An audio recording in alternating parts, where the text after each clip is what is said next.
I'm talking to Ellie Leonard, folks. She is the Panicked Writer, a fantastic Substack. Please subscribe. She has a special on. It's called the Terrible Capitalist Yeah. Special, where it's $3.75 a month, which is super cheap. I'm going to put the link below. So this is Ellie, and as you know, Ellie has been on the show before. People love her. She is a professional transcriber amongst many other things, and she has gone through every single published Epstein document, and not just gone through it, but analyzed it and posted it Yeah. on her fantastic Substack. And so today, I'm calling this the Epstein Files: Donald Trump, Michael Cohen, Katie Johnson, and Sasha Riley. So we're going to go through all of it. And I Yeah. think because a lot of people have asked, Sasha Riley, what's that? Katie Johnson, who's she? What's happening with Cohen? So let's just start with the Michael Cohen of all, because it was big news, I think, over the weekend. I don't even remember. It was Yeah, late. right. I went on late. Uh-huh. Lev was driving back home.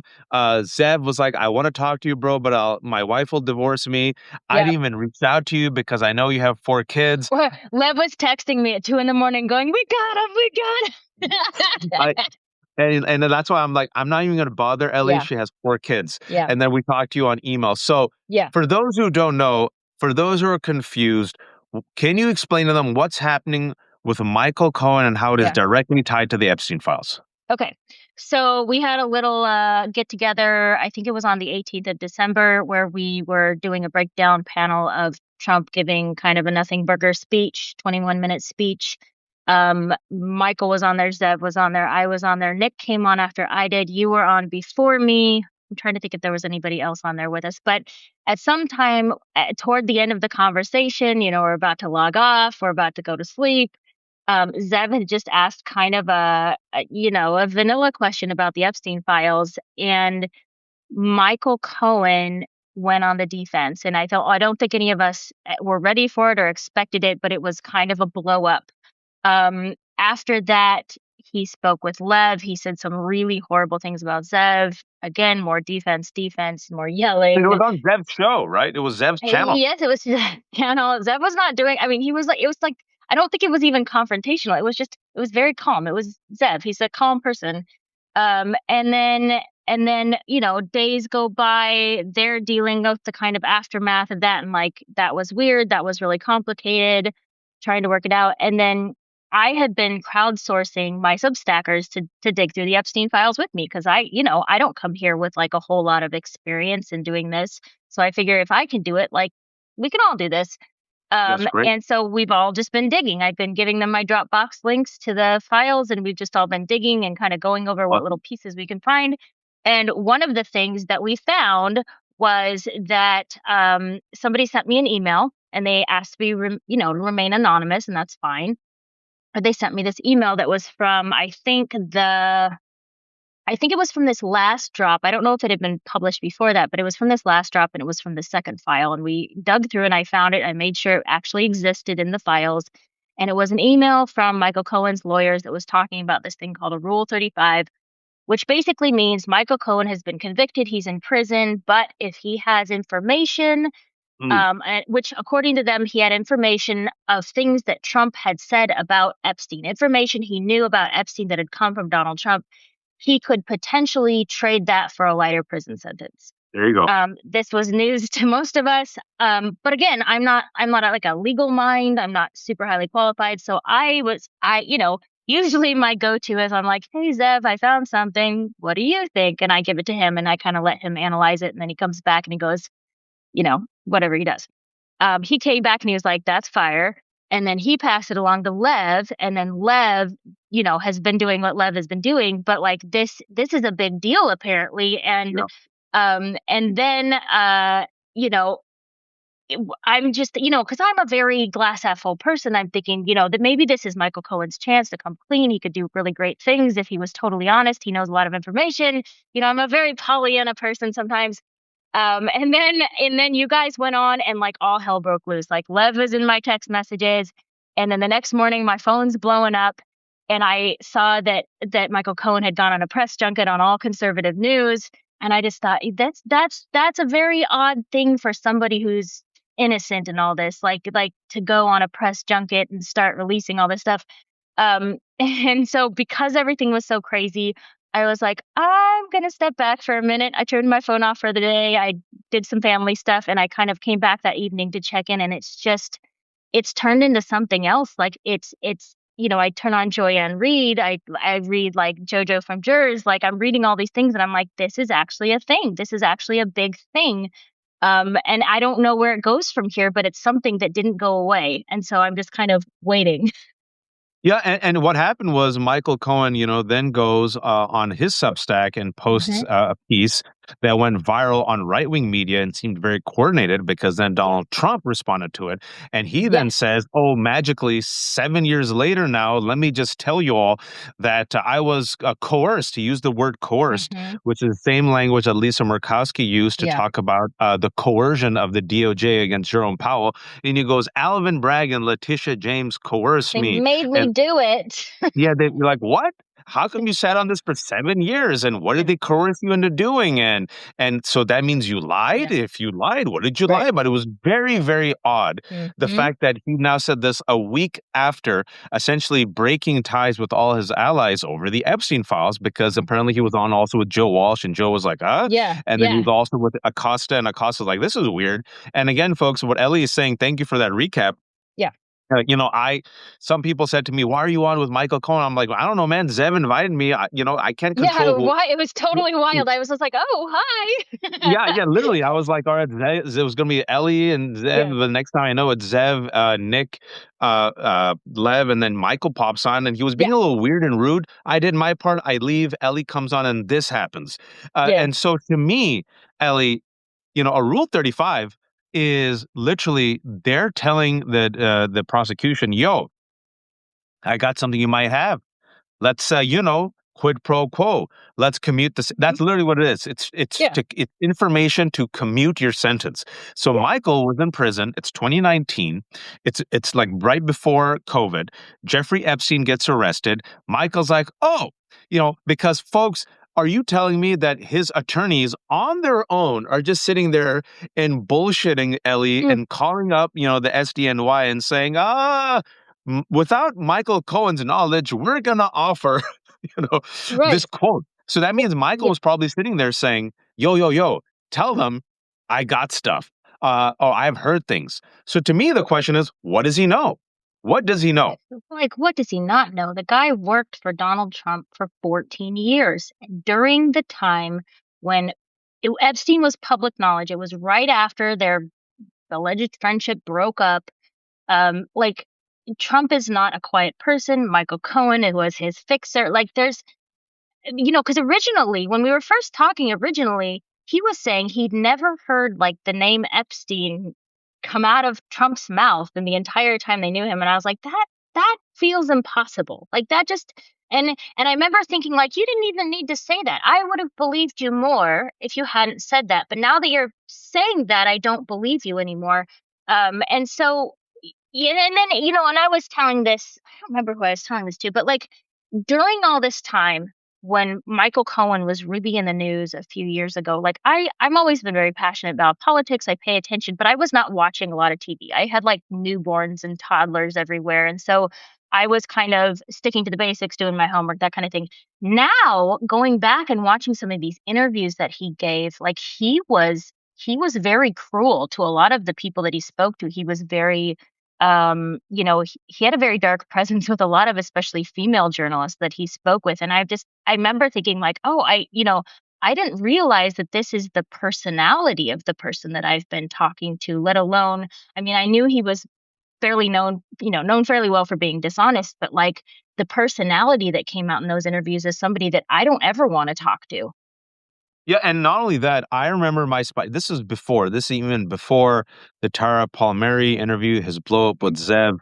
When it came to Epstein, my ears have been very, very, if you will, attuned to what people have said. And I remember a couple of months ago, it's something that I listened to it and I Mhm. put in my, like, I deposited it in my brain, not to forget.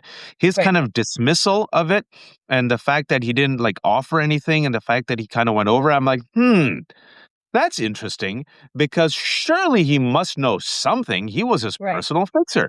He's a man who literally went in jail because him and Donald Trump falsified business information. Donald Trump is individual number one. Michael Cohen paid off Katie McDougal and Stormy Daniels on behalf of Donald Trump. That was his job.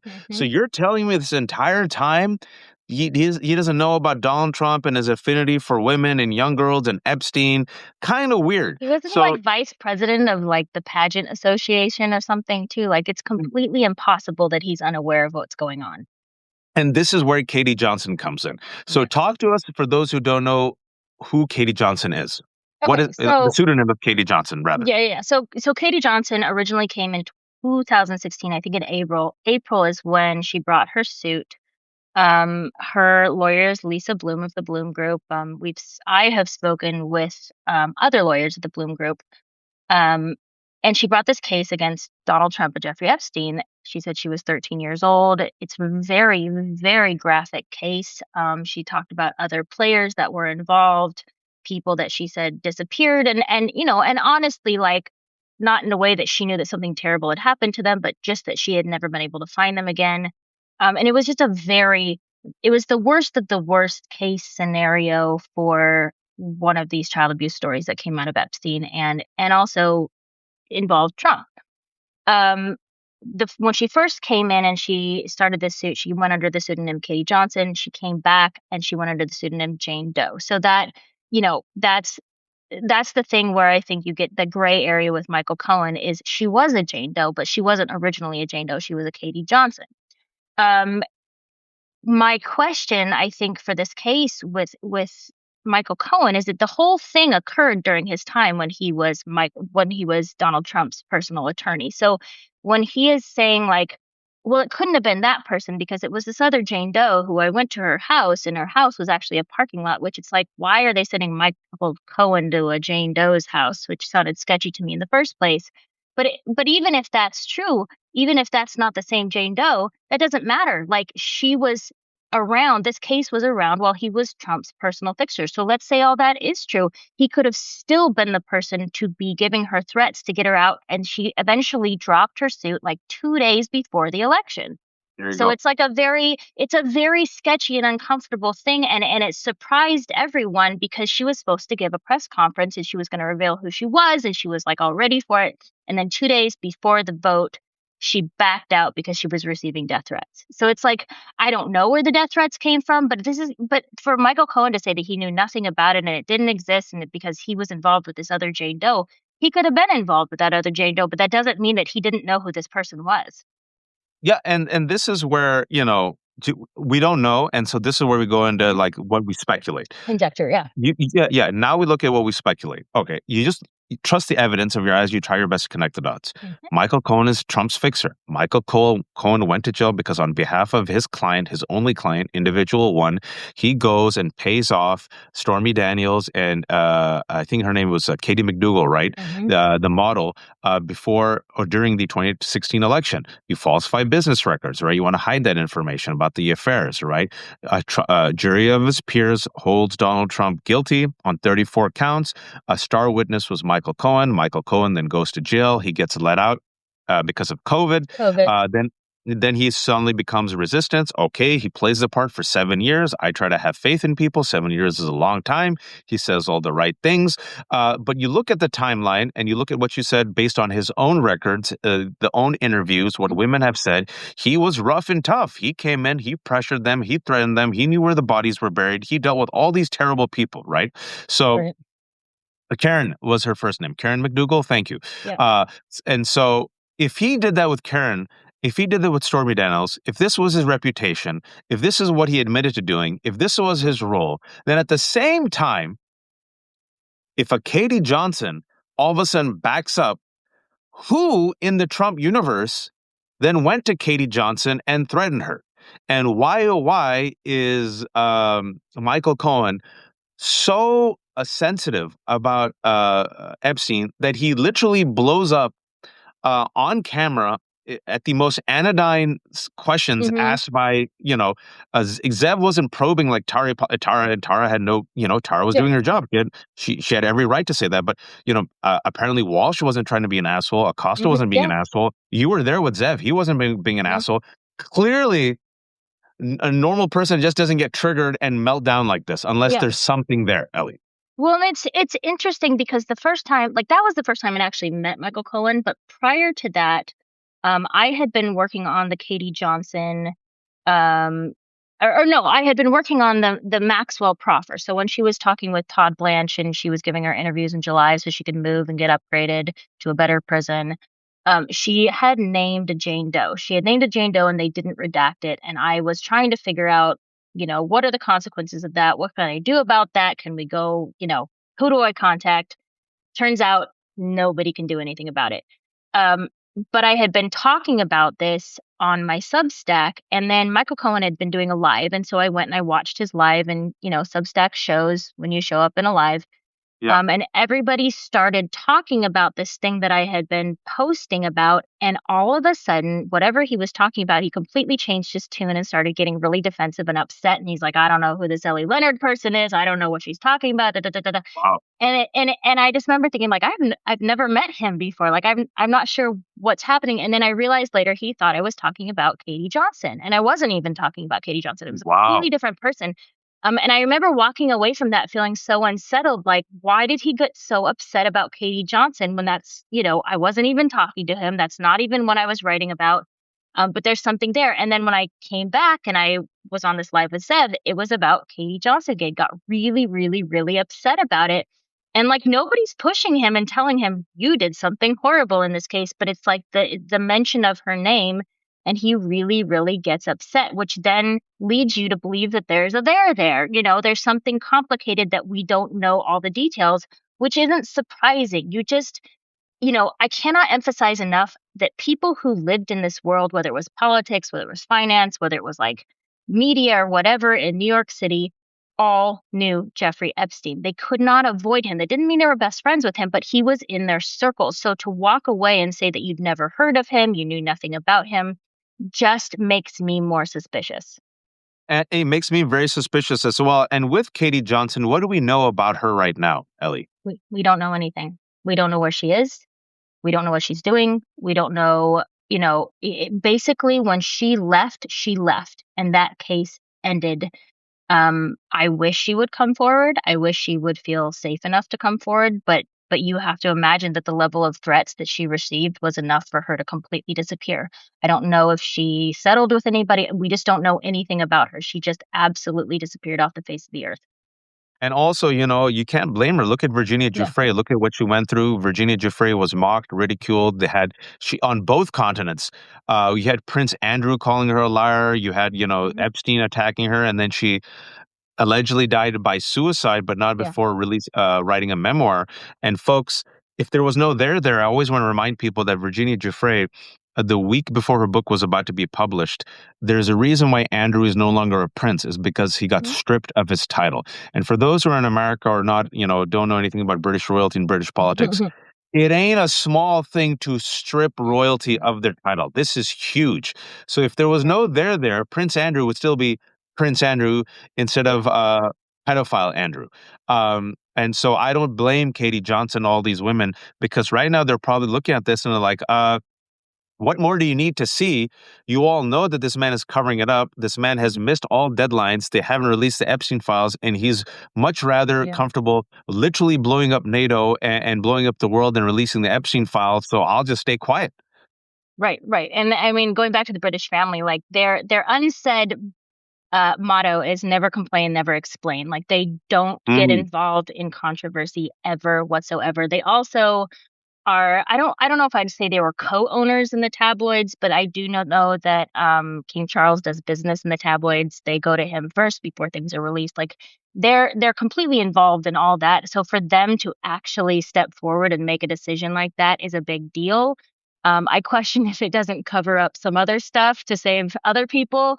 I don't know that. That's just conjecture.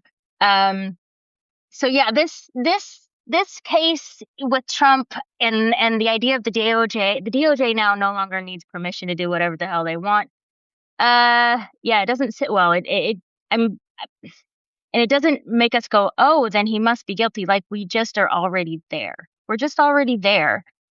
He's guilty on a lot of levels. I don't think he even has a problem with the things he did as far as women and girls are involved. I think he has a problem with people finding out about the money laundering aspect of this, which is really, really huge. That's another half of the story. Can you talk to us about the money? Because I've been saying for a while that, first of all, you have the rape and the sex trafficking, but this country seems to hate women and they don't care Right. because they literally voted for a rapist who bragged about grabbing women by the pee and it was held liable for sexually assaulting E. Jean Carroll and defaming her. And this country's like, that's fine. And this is also not even talking about the 24 women who've sexually accused him or the fact that he walked in on Miss Teen USA contestants while they were teenagers or the fact that he partied with a pedophile. But I digress. Yeah, this country's like, meh. And you know, I do think there's a money trail. Talk to us about the money trail, the J.P. Morgan of it all, the Deutsche Bank, the Bear Stearns. Okay, well, where to begin? Okay, so I think even if you're not a big legalese kind of a person, I am really not a legalese kind of a person.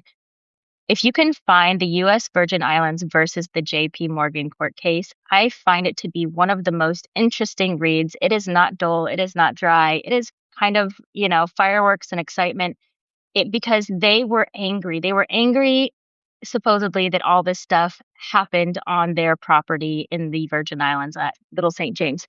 And so you get all of a sudden, you get these. So the rape was fine, but the rape on their property, that's what was bad. Which they did not know was going on. Waj, they knew nothing the whole time. Okay. So then you get these people who are like forensic financial analysts who go back and they look at all the JP Morgan records. Now, what you have to think about, if you go back to like 2008, we had the financial crisis, right? We lost a lot of banks, Fannie Mae or Freddie Mac or whatever they call it. Like everything kind of disappeared, crumbled to the ground, except one. And that one was JP Morgan. And JP Morgan like flew. They had great success. They made more money during the financial crisis than anyone else. And so they started to look into this. Like there's piles and piles and piles of emails of all the interactions for the people working at JP Morgan while Jeffrey Epstein was there. He had 134 bank accounts. He would go in and make bank accounts for women and girls who didn't come with him. He could make a bank account somehow without them there. He didn't need their birthday. He didn't need their social security numbers. He could just make them a bank account, start putting money into it. Now, he was not putting money into it for these women and girls. He was actually most likely shipping money out of the country to somewhere else. Because if he was paying girls for these activities, then he was paying them under the table with cash so that there was no money trail. But there still is a money trail because he would take out certain amounts over and over and over again, the exact same amount, and have it in cash. So there's that part of it. A big part, Epstein was aware in his emails to an extent. He was aware that he was being monitored and surveilled. There were certain things that he would talk about. There were certain things he absolutely would be like, you know what, we got to get on the phone, talk about this later. But one of the things that he was happy to talk about, no matter where, was the sale of this place called La Maison de l'Amitié, which is a Palm Beach property. It's a very large Palm Beach property. And it was ultimately the reason why he broke off his friendship with Donald Trump. He went in to try to buy this property. I think it was in foreclosure. He tried to buy it for $30 million. Trump, I think, was like going, oh, yeah, we should go look at it together. They were just being buddy-buddy about it. And then he found out that Trump went behind his back and purchased it for $44 million. Now, he was very clear about the fact that Trump didn't have $44 million to purchase a house. And so he was questioning in the emails, like, where did he get $44 million? And then a couple of years later, Trump flips the house to a Russian oligarch for double the amount, which is just, it smells, you know what I mean? And that sale was managed by Michael Cohen. So that is something that he's openly talked about. He was there when that happened. And so there's just a lot of very weird things where money exchanged hands. We think about all the court cases with Trump about where he's blown up about how much money he has versus how many taxes he's paid. All that stuff is in there, and you see more of Epstein's financial stuff, but when you start to look at it, you realize that all the same people who are paying Epstein are paying Trump, are paying all these other big wigs at the top, Glenn Dubin, all these major players, and Epstein is buying houses, but he's putting other people's names on the deeds, and like there's just so much fishy stuff going on that I think that's what people are scared about. I'm sure they're scared about being caught in a sex scandal, but they're really scared about the financial racketeering because at the time they just thought we're way up here, nobody's going to pay attention because everybody else is just trying to survive the financial crisis. We're just, off being billionaires. And it connects financial institutions. It connects different countries. It connects many powerful people. Because, folks, why did J.P. Morgan still do business with a convicted pedophile? Right. Right? They did until 2013. Jamie Dimon has never answered for that. Deutsche Bank, Bear Stearns, all the people who were there. Leslie Wexner still alive. Folks, why did he give hundreds of $millions to Donald Trump? Who's the other one? Leon Black. Also, all these Russian mafia, Lev just said Russia. I think Russia's in there. Israel's in there. So you got different countries. You got different mobsters. You got different political entities. You got different economic entities. You got billionaires.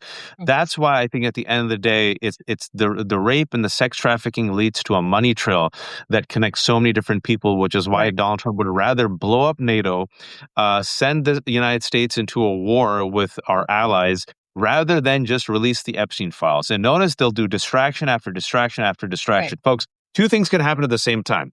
They can further their imperialistic plans and distract. So example, even though the Venezuelan dictatorship change, because that's what they did, they just brought in another dictator they like, was mentioned in Project 2025. He did it the day that they were supposed to explain why they redacted the Epstein files. And we still don't have any explanation, right? So he will I think every single day, he's like, oh, you want to talk about the Epstein files?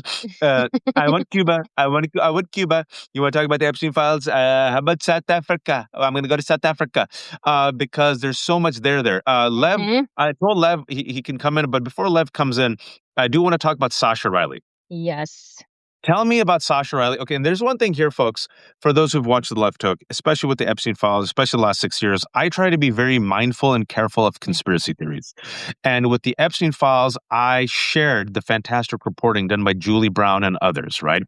But at the same time, you heard about QAnon and the deep state and the Jews using all these people to replace white people. And, QAnon ran on the conspiracy that Donald Trump promoted that all of us are devil-worshipping child rapists. I'm not making this up, folks. And that, in part, radicalized Ashley Babbitt and violent insurrection. That's also radicalized Vance Bolter. No one talks about him. I remember him. The man who was a radical MAGA supporter with a list of 70 Democrats, and he shot and killed Melissa Hortman, her husband, and her dog, right? I say all this, Ellie, because when it comes to the conspiracy theories around this, I always want to be careful and clear about what's fact versus what's speculation based upon credible evidence and, intelligent connections we can make. So Sasha Riley, I was waiting. But then once you wrote about it, Sasha Riley, I'm like, this is now, I feel comfortable. Yeah. Please talk to us about Sasha Riley and why it's been trending. Okay, so Sasha Riley is someone who came forward as a survivor. I have known about this story a lot longer, I would say, than a lot of people. I didn't realize that had blown up recently. I kind of thought it had gone away a little bit. Again, this is something that and this is not to say that it's a conspiracy theory, but when you hear a story that sounds extreme, but it also aligns with your views and your values, people tend to cling to it and they tend to run with it and they tend to promote it. And it doesn't really matter which side of the aisle we sit. We always have to do our homework. And the reason why is because, if this is a credible case, we want to give it validation and we want to show why it's valid. But if it's not a credible case, then it takes away from the credible cases.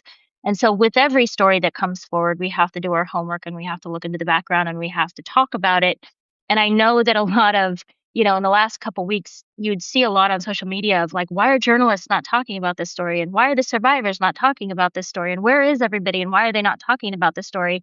And it's because we were researching the story and we were making sure we get as close to right as we possibly can. Again, we will, in the end, the conclusion will be your own, but I'm releasing a piece tonight that shows my findings. And I come at this as an unqualified person. I'm not a person in the legal world. I am not a journalist, but I do know how to do my research. I do know how to do genealogy. I do know how to look into record keeping and marriage licenses and death certificates and like all the things needed to line things up and say, is this possible? I was doing anatomy scans to study this one. I'm like, is this possible in the human body for this to occur? Like I did a lot of homework. And I'm prepared that it's not going to make everybody happy what I write tonight. Or it may give people a little bit of relief to say, oh, okay, that's what I was thinking, but I was afraid to talk about it. I've already had people jump in my DMs upset that I'm writing about it tonight, or that I'm not doing it the right way, or I'm saying something wrong. All I can do is present something as credibly as I possibly can, but also say that this is my opinion and this is the research that I did. It doesn't mean that it's right. It doesn't mean that it's 100%, but I did my best to go back and do all the findings to make sure that I got it as close to right as possible. And so I'm going to release that at 8 o'clock tonight. But the case is very interesting. It's a guy who is a 3-tour in Iraq veteran. He was born in the 70s. He claims that he was part of like a child killing farm that involved Trump and Epstein in Oklahoma. He came away as the only, according to what I received way back when, he came away as the only witness, that the other witnesses had died, and that they were looking for all these police records to back up his story. I had to be really careful about what I could present because I didn't want to present something that wasn't public. But I did my best to really, really do my homework, look up the names, look up the places, look up the police records that were presented, and then present my findings. And that's as best as I can do. Not everybody's going to be happy with it, but I just think it's time that we start to talk about it. Yeah, and so that's why, listen, I don't know, you've teased it out, so that's going to be on later tonight on Ellie's Substack. But the reason I haven't ran with it is because people who've been following Epstein, people who I trust, haven't verified it yet. Right. And I never want to be the one, you can easily make up a lot of stuff and gin up traction and traffic, but do you want to use the same tactics of the people who are leading us towards fascism and disinformation, right? So I think err on the side of caution, be truthful. Right. And there's enough there already, folks. Like, don't worry. Like, this is a cover-up happening in real time. Like, these people raped girls. Most likely, I'm saying most likely, Donald Trump raped girls, and he, sex trafficked, and he's parenting pedophiles. So you don't want to throw in more chum there that is outlandish just to run with it. You want to vet it, and you also yes, we're dealing with liars, and yes, we're dealing with shameless people. But I'm sure, Ellie, there's something about our own integrity and our own credibility that is important, right? So this is why I've just proceeded with caution. Yes. And I think it's always good to proceed with caution, and especially when you're dealing with victims. Do you really want to put stuff out there, and expose them? If it's not true, then it hurts the people who are actually fighting for justice. And I will say, after I wrote this, I spoke with several journalists who are much more experienced and much closer to the Epstein story than I am. I ran it by them. They read it. They gave me the green light. Like I got a lot of backup before, because I was nervous. I was nervous to publish this because it is such a hot topic. People are very passionate about it. And I know my credibility is on the line writing it, but all I can do is tell the truth for what I find, or just say like I couldn't find the answer to this part, and so I don't know. And so when is that being published? When is that being published? That's 8 o'clock tonight. Yeah, Ellie's getting better. Eastern. See, she teased it enough. She gave you enough. She gave you the appetizer. See, when I was younger and I started off, I'd give everything. But well done, Ellie. Thank you. Yeah, I wrote it. I hit publish, but then I scheduled it this morning, so it's officially at 8 o'clock Eastern. Good job. We wonderful. Okay, Lev, you look exhausted, and I don't mean to be dissy, but you look like you haven't slept. I haven't slept since I got off the plane. Since New York, it's been a crazy, wild ride. And it's getting chilly here in Florida, so I got my sweatshirt on today. So yeah, but 12 degrees up here. Yeah, no, Thanks for having me, Waj, Ellie. I mean, I came on Yeah. to listen to some of the great reporting. I know also, I support Ellie 100% and Thank you. independent journalism because, look, folks, a lot of people might not agree or disagree, but facts are facts. I always talk about truth. It doesn't have a side. And a lot of people, just like we'll talk about a little bit what's going on with Michael Cohen, same thing here. People want to believe certain things. And yes, and just like Waj said, stay focused, stay on the truth. We have enough real stuff. What's it called? And that's not to discount any person that got hurt or survived.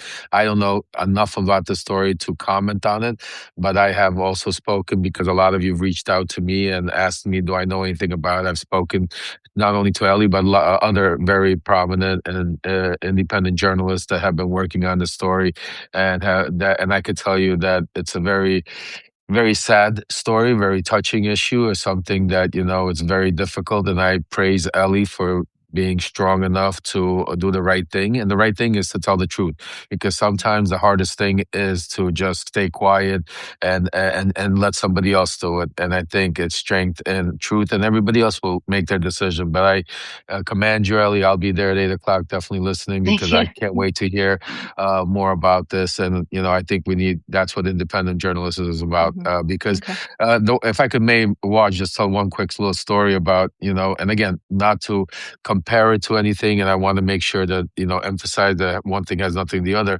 But there was, on the far right movement, when we were part of Mega, we had similar movements that were moving around that were very far right, were very out there. One of them was called QAnon. I'm Yep. saying to you, that basically went ahead and went and started such a movement that it became a cultish like environment that focused on saying that the Clintons drink blood, that Yep. Democrats are child traffickers, all kinds of stuff. Yeah. Devil And worshippers. devil Devil worshippers. worshippers. I mean, really, really bad stuff. I don't want to take over and just go into it. Just it's a really bad. And you had really prominent people like Michael Flynn and others in the Republican, in the Democrat, I mean, in the Republican mega movement that were pushing it. So, with that said, you have to be very, very careful with misinformation, disinformation, because part of this right now, where we are, we don't want to get caught up in something where then they could turn around and say, aha, you see, and this and that. We have so much power and truth already on our side that we need to concentrate, keep our focus, keep our blinders on, and make sure. And one of those things is the Epstein files. I'm sorry, my Trump just went on. He was talking in the fun. I'm sorry about that. But yeah. So Ellie, I look forward to hearing about Thank that you. also. Can't wait till 8 o'clock. But And yeah. Lev, let me now that you hear, if I can, just because someone reminded me, I thought I had spoken to you a week ago, but someone said it was just 2 days ago. I swear to Yeah. God, I literally said I think I spoke to Lev a week ago, and a subscriber of ours goes, "Bro, that was 2 nights ago." I'm like, "Oh yeah." Yeah. What have you heard since then? We talked about. I think you joined us late. We talked about the Epstein files, Michael Cohen. We talked about Katie We did. Johnson. We talked about Sasha Riley from Ellie's point of view, because the first time I'm talking to Ellie about it. But since the last 2 days, this has blown up. What I've, Midas Touch, I saw that they dropped him. JoJo from Jers, she's dropped him. Apparently, Joe Walsh won't have him. What's happening? Because he still has questions to answer about the Epstein files. Oh no, absolutely, and that's why I haven't slept. I've been on this nonstop, and I want to make sure a lot of people understand this is not, it's become personal, yeah, because it's personal, because not because it's Michael Cohen, folks. It's personal because it's the Epstein survivors. It's personal about the truth, and it's personal because this man lied for so long to so many people, and is trying to do it. So this is what is personal. It's not about, because some people say, "Oh, are you on left side or are you on Michael's side?" It's crazy. This is not Lev or Michael. This is, are you on the survivor side? Are you on the truth side? Or you want to just listen to some grifter that's giving you some stories? And that's what's been going on. Michael Cohen has been trying to go on this campaign, talking about again that we're all against him, playing the innocent hurt victim. And today he did something completely insane, Waj. I don't know if you guys heard, but he brought on Jesse Jackson Jr. on his show, and they went into yeah. I mean, he brought to talk about why he wrote that letter, but he's such a con artist. Not to talk about that he wrote a letter saying that he's blaming Letitia James and Alvin Bragg, that they coerced him and forced him to do lie. But he brought Jesse Jackson in to say that here they're trying to get this is all being done to get a pardon for 70 million people, and they start talking shit about. It was some crazy wild shit, and I just couldn't believe that there are still people out there that are supporting him, that are out there that are saying it like, I really need to see the truth. I really need to hear the evidence. And I say, yeah, so do we. That's what we're asking. We're not saying he did something. We are saying that we know black and white. Michael Cohen's name is in the Epstein files. It's not debatable. This is black and white. Nobody planted it there. This is not some operation by Trump or anybody to cover up. Just like we keep saying, release the Epstein files, they're being released. Michael Cohen's there. Boom. Let's stop right there. Michael Cohen, you say there your attorneys mentioned that you have information about Trump and Epstein. Give us the information. That's what we want. So Michael's playing these games. He also came out and mentioned in one of his letters that he reached out to James Comer. Well, Michael's not too bright because I have contacts in James Comer's office also. So he's trying to play it off that he wants to testify and go on the record with James Comer to be able to clean this up. And a lot of people are, oh, Michael, yeah, go on. No, folks. Michael is trying to go on James Comer to testify that he knows nothing about anything. He's going there to say that he got coerced by Letitia James, and that is why he's going on the record. Not to talk about the Epstein files, to give Trump a record on the record, so he could go try to get his case dismissed that's in appeals. So what I said, and I was watching that, and I had a great idea. So I went live yesterday. I already made some phone calls. So this is what we're going to do, folks. And I need everybody's help. Since Michael Cohen has said he is willing to go on the record and he wants to go under oath, for some reason, I don't know why he just doesn't come out here and tell us what he knows, but he wants to do it on the record. Well, I reached out to Congressman Ro Khanna and everybody else has said, can you please have Michael Cohen come in and have a live testimony in front of Congress and strictly about the Epstein files? Strictly asking Michael Cohen, what does he know during that time about the letter that he wrote, the Rule 35, about what is it that he had it on during that time? Who is that? Let him explain under oath about the story about the Jane Doe that he says is not Katie Johnson. Let him tell that story under oath. So, do you understand? So what my thing is right now is so for people to understand, that's all I want. Michael Cohen needs to go under oath. He doesn't want to come out here, doesn't want to face me, doesn't want to face Wajahat Ali, he doesn't want to come out here and tell just what he owes, all the money he's made off all these people grifting. He owes it to each and every one of us to come out and just tell us the truth, what he wants. But if he wants to do it on the record, Michael, I agree with you. I say that's even better. I say we have you on the record for the whole world to see and if he will lie, Greg, 5 years for lying for every time. And believe me, it will catch up to him. And let him lie on the record, but let him come out on the record. And the reason why I think, again, we don't know, Ellie, but that Jane Doe could be Katie Johnson. And Katie Johnson, again, for those who are joining us, 2,800 people, is the pseudonym of she was once a 13-year-old girl who credibly claims she was raped in the most horrific way by not just Epstein, but also Donald Trump. And who was Donald Trump's fixer? Michael Cohen. Ellie, I actually have Ro Khanna on tomorrow at 11:30, unless he bumps me again. If he bumps me again, I'm done with him. It's been three bumps. I'm going to tell his team right now, you bump me one more time, we're done. He bumped me also. Don't feel bad. I've been bumped also. So my take is this, Ellie, because the Epstein files, right? There's two things Americans agree on, according to the latest polls. Over 80% of Americans, regardless of political affiliation, Ellie and Lev, want the release of the Epstein files. 84% of Americans do not approve of Donald Trump invading Greenland and blowing up NATO. So I'm like, hey, there's two things most Americans agree on. Shocking in this day and age. But I've been saying for the past 2 weeks, and I've shared this with Lev, we haven't talked in 2 weeks, to corner. Right, you have to play a different game. You have to see how Donald Trump and the media works, right? They play the media game. Steve Madden said 10 years ago, the enemy is not Democrats, it's the media. So since they're creatures of media, don't give him an avenue to distract with NATO, Greenland, Venezuela.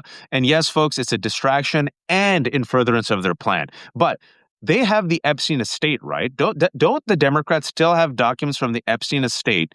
And can't they just, I don't know, release some chum in the water that puts them in the back foot? I wanted to share my strategy with you before I talk to Kana about it. Yes, yes, 100%. And Darren and Dyke and Richard Kahn, who are, owners of the estate, they are Epstein's accountant and lawyer. They are set to be subpoenaed. They are on the list to be subpoenaed. Again, they're taking their sweet time doing that because Leslie Wexner is supposed to be subpoenaed. But we have seen that they are payable and they are malleable, and they are the ones who gave us the birthday book. They're the ones who gave us all the Bannon emails and that big trove of emails that we got and all the pictures. Those are all from the Epstein estate. Those were not from the DOJ. So the DOJ has not been like drips and drabs. They've been mostly nothing other than this last batch. They haven't been giving us anything.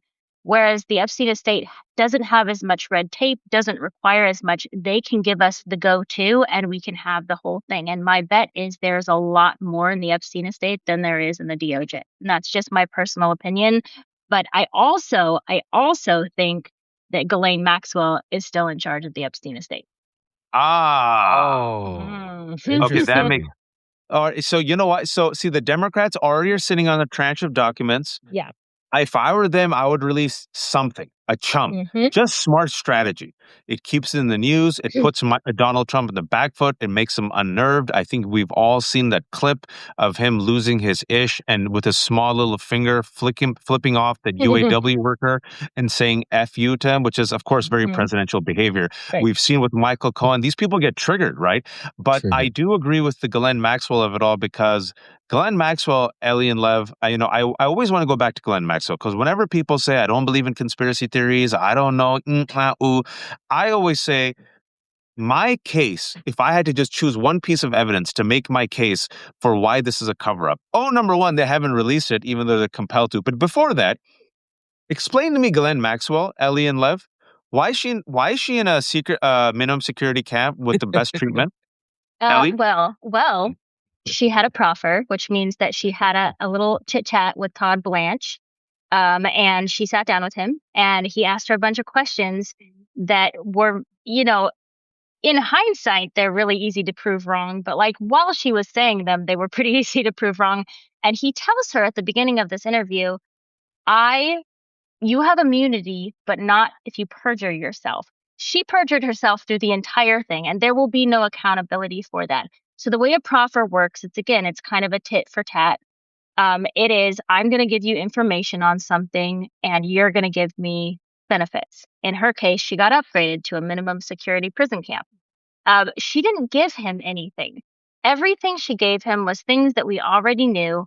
When she started to say things that were of interest, he diverted the question. Like she was willing to say them and he would divert the question.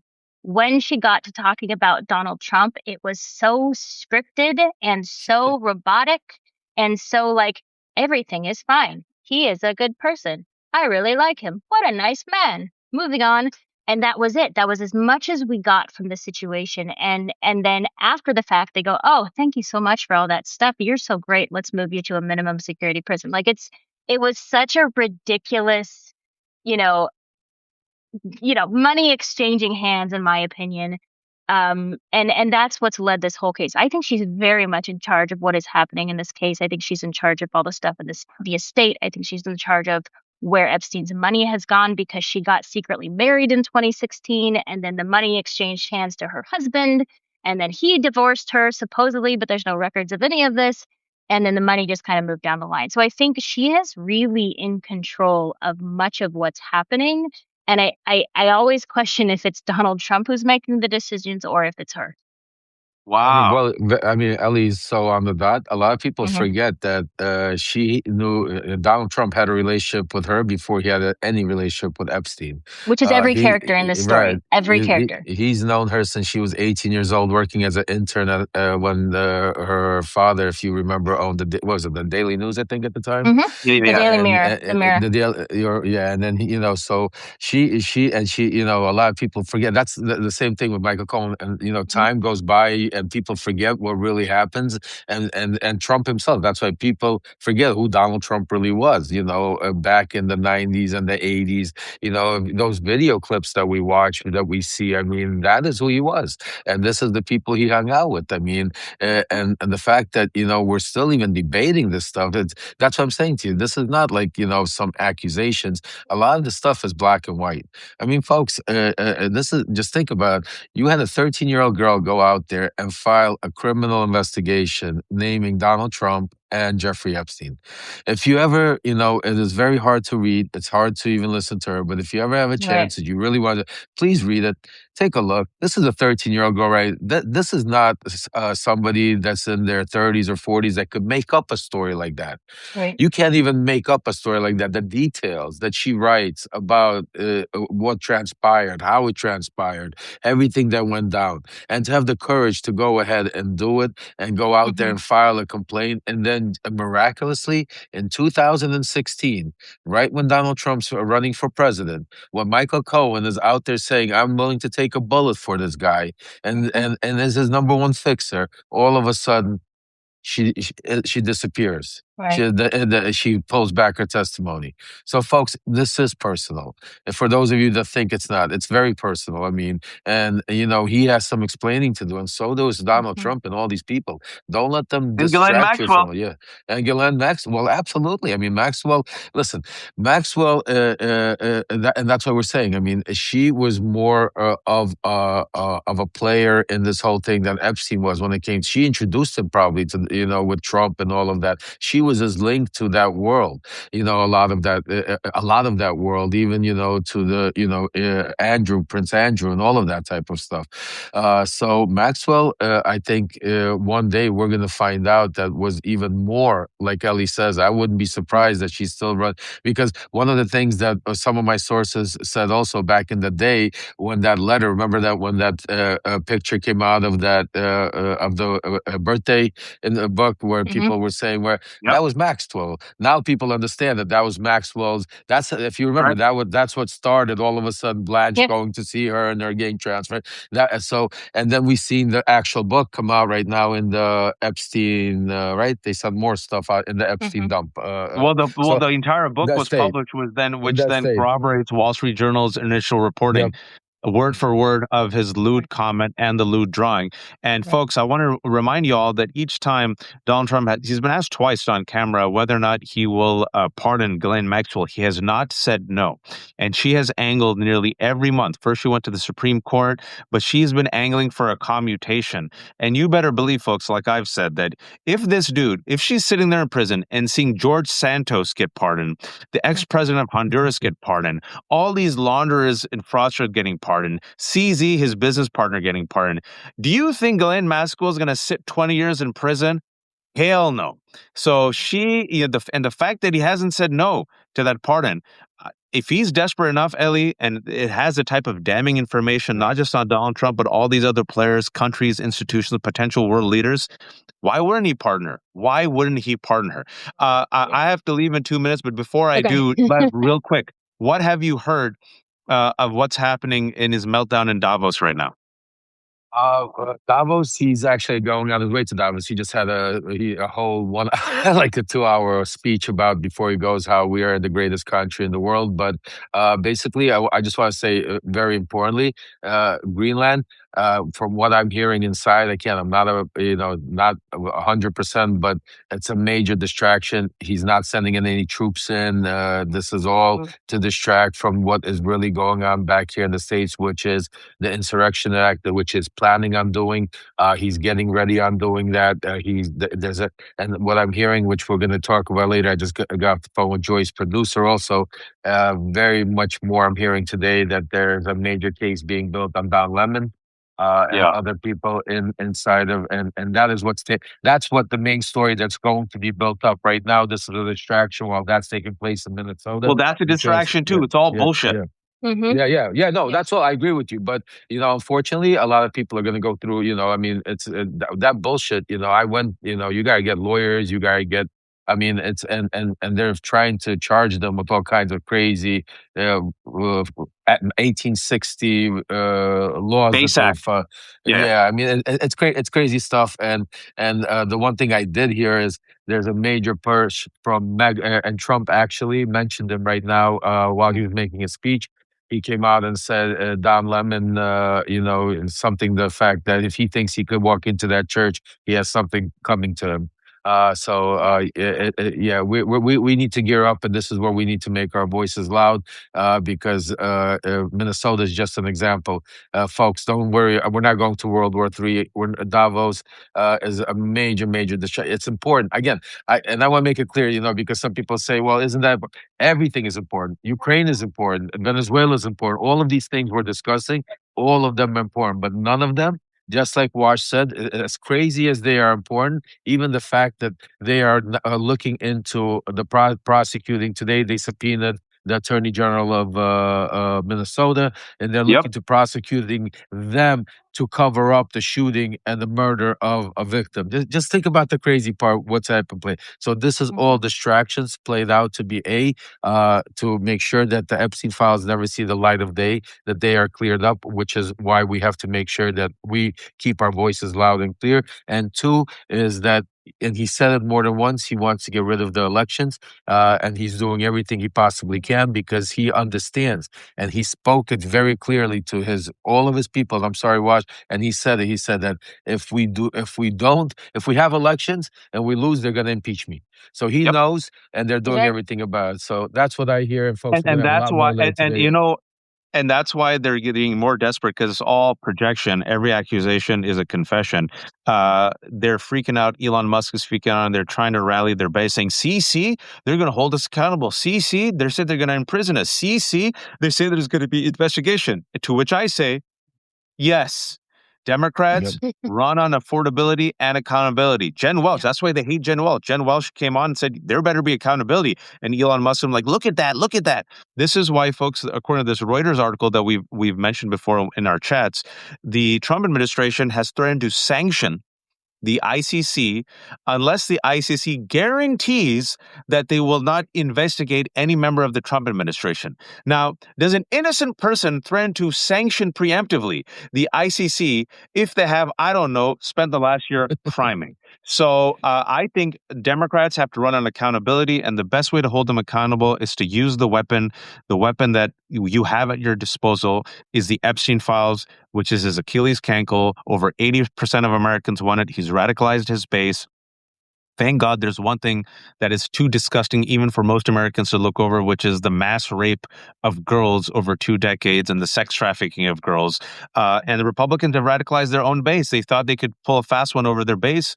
They radicalized them with QAnon, and they promised them the release of the Epstein files. And then Dan Bongino and Pam Bondi and Kash Patel looked at the Epstein files, saw that their king and daddy and boss is all up in it. And then Right. Kash Patel said, nothing to see. By the way, Watch. By the way, quick, did you hear that Raskin and I applaud him on the floor has said that they're going to subpoena, they're going to go after Dan Bongino. Oh, really? Oh, Today? Yes, yeah. good. Oh, No, a that's couple of very days good. ago. Yeah, a couple of days ago. I'll send you the video of it.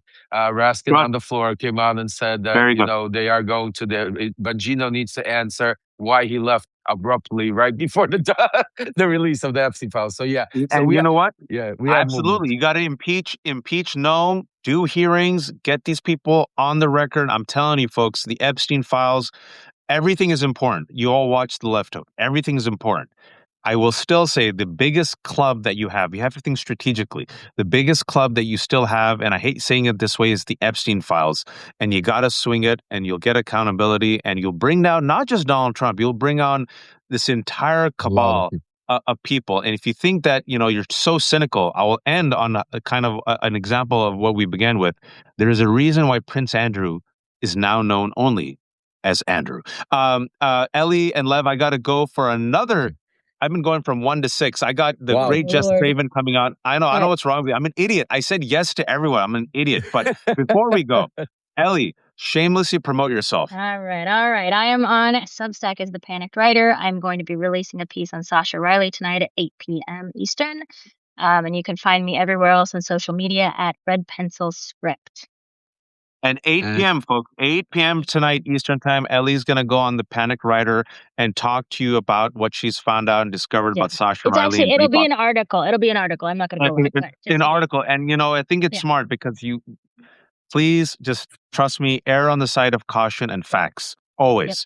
And by being truthful and honest, you end up protecting the victims. And whenever there is a bunk story, it only hurts the victims because people say, see, how can you trust the 1,000 girls based on that one person? So Ellie will tell you what she found out. It's at 8 p.m. It's being dropped. Lev, go ahead.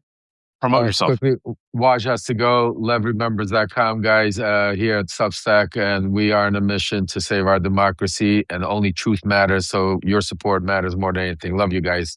Take care. Thank you, Waj. And folks, this is Ellie has a special. Lev, it's all, we have no paywalls, but we're all doing a New Year's special, $3.75, Substack.com/special. Ellie has a special, $3.75. Thank you all for watching. For those who tuned in late, 3,400, this will be up on my Substack, Ellie's Substack, and Lev's Substack. And Ellie does fantastic work breaking down the Epstein files. And Lev only, and I will give credit to Lev on this, which is important, because people say, you know, going back to exactly what Ellie said, Lev only goes on with me, texts me when he confirms it. So sometimes he says, let me confirm it, wait. But then if he doesn't confirm it, he doesn't come on. But whenever we go live, that's only when Lev confirms it. And so far from the summer, the batting average is 1,000. So thank you all for joining us. I'm on with Jess Craven in 1 minute. Jess Craven is fantastic. Chop wood, carry water, progressive activist, grassroots activist. I'm going to jump off and I'm going to jump on with her. Everyone jump on. She's fantastic. She'll tell you how they resisted ICE. Thank you, Ellie. Thank you, Lev. Bye, Lev.